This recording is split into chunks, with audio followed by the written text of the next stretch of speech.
Supreme কোর্টে অস্থিরতা থামছে না, আজও বিক্ষোভ মিছিল করেছেন আইনজীবীরা। দুপুরে সুপ্রিম কোর্ট বার ভবন থেকে মিছিল বের করে সরকার বিরোধী স্লোগান দেন তারা।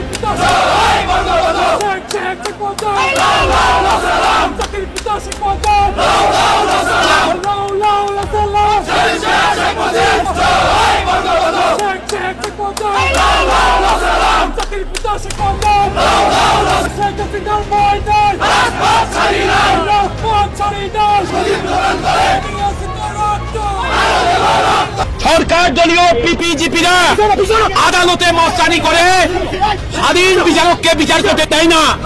আমাদের বক্তব্য হলো পরিষ্কার, আদালত কোন দলীয় পক্ষপাতিত্ব করবে না।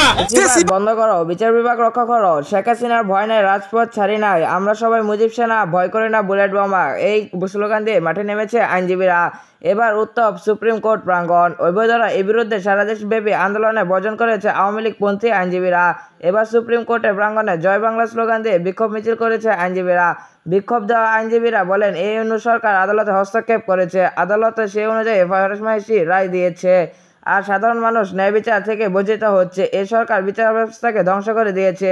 যতক্ষণ না ফ্যাসিবাদ বন্ধ করা হবে ততক্ষণ আমরা আদালত বর্জন সহ কঠোর আন্দোলনে নামবো।